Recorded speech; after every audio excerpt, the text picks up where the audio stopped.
31 अक्टूबर यानी आज के दिन देश के पहले गृह मंत्री की जयंती और इस मौके पर आज कई जगहों पर कार्यक्रम का आयोजन किया गया। गुजरात के केवड़िया में प्रधानमंत्री नरेंद्र मोदी ने सरदार पटेल को नमन किया, तो वहीं अमित शाह, राजनाथ सिंह और योगी आदित्यनाथ ने श्रद्धांजलि अर्पित की। देश भर में रन फॉर यूनिटी को हरी झंडी दिखाई गई।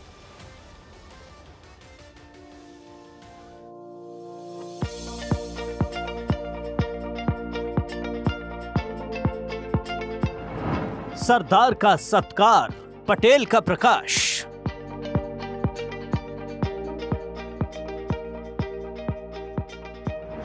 सरदार पटेल की जयंती, देश भर में रन फॉर यूनिटी।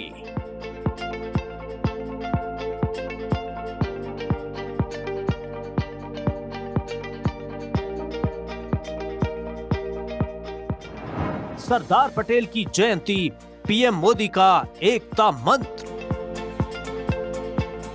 देश के पहले गृह मंत्री सरदार वल्लभ भाई पटेल की जयंती है, लिहाजा इस मौके पर देश भर में कार्यक्रमों का आयोजन हो रहा है। मेन प्रोग्राम गुजरात के केवड़िया में हुआ, जहां प्रधानमंत्री नरेंद्र मोदी ने स्टैच्यू ऑफ यूनिटी पर सरदार पटेल को उनकी जयंती के मौके पर श्रद्धांजलि दी। पीएम मोदी ने इस मौके पर सरदार पटेल को नमन किया और देशवासियों को शपथ दिलाई। इस अवसर पर केवड़िया में परेड का आयोजन किया गया। इस परेड में सीमा सुरक्षा बल यानी बीएसएफ और राज्य पुलिस की अलग अलग टुकड़ियां शामिल हुईं। पीएम ने कार्यक्रम को संबोधित करते हुए विपक्ष को निशाने पर लिया और कहा कि तुष्टीकरण की राजनीति ही देश के विकास में बाधक है। साथ ही उन्होंने कहा कि आज भारत तेजी से आगे बढ़ रहा है। हमारी विकास यात्रा में सबसे बड़ी रुकावट है तुष्टीकरण की राजनीति।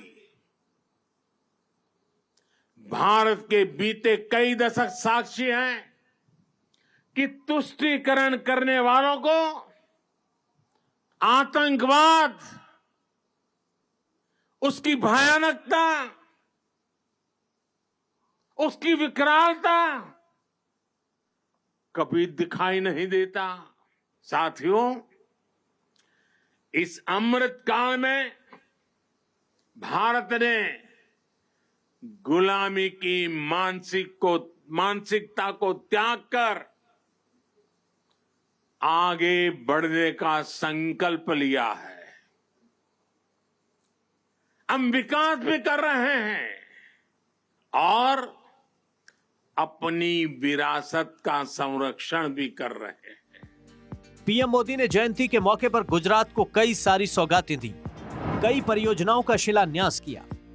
एकता नगर से अहमदाबाद तक हेरिटेज ट्रेन, नर्मदा आरती लाइव के लिए परियोजना, स्टैच्यू ऑफ यूनिटी परिसर के भीतर एक पैदल मार्ग, गुजरात राज्य सहकारी बैंक की सहकार भवन से जुड़ी परियोजनाएं, 30 नई ई बसें, 210 ई साइकिलें और कई गोल्फ कार्ट का शिलान्यास किया गया। केवड़िया के साथ साथ देश भर में सरदार साहब को नमन किया जा रहा है। केंद्रीय गृह मंत्री अमित शाह, यूपी के सीएम योगी आदित्यनाथ और रक्षा मंत्री राजनाथ सिंह ने भी सरदार पटेल को श्रद्धांजलि दी। सरदार पटेल की जयंती को राष्ट्रीय एकता दिवस के तौर पर मनाया जाता है। ऐसे में देश भर में रन फॉर यूनिटी कार्यक्रम का आयोजन किया गया। दिल्ली में गृह मंत्री अमित शाह ने रन फॉर यूनिटी को झंडी दिखाकर रवाना किया। इस मौके पर उन्होंने कहा कि सरदार पटेल के इरादों की वजह से कश्मीर से कन्याकुमारी तक भारत एकजुट हुआ। कश्मीर से लेकर लक्षद्वीप तक फैले हुए इस विशाल देश को एक करने में सरदार पटेल जी का अविस्मरणीय योगदान था और ये देश कभी इनके ऋण को चुका नहीं सकता। सरदार साहब न होते तो आज हम यहाँ पर खड़े न होते। लखनऊ में रक्षा मंत्री राजनाथ सिंह और प्रदेश के मुख्यमंत्री योगी आदित्यनाथ ने राष्ट्रीय एकता दिवस समारोह में रन फॉर यूनिटी को हरी झंडी दिखाई। 2014 में देश के यशस्वी प्रधानमंत्री श्री नरेंद्र मोदी जी ने सरदार वल्लभ भाई पटेल जी के प्रति श्रद्धा और सम्मान का भाव व्यक्त करते हुए भारत के नागरिक उनके प्रति कृतज्ञता ज्ञापित कर सके, इस दृष्टि से 31 अक्टूबर की तिथि को राष्ट्रीय एकता दिवस के रूप में आयोजित करना प्रारंभ किया। सरदार पटेल ने देश को एकता के सूत्र में पिरोया।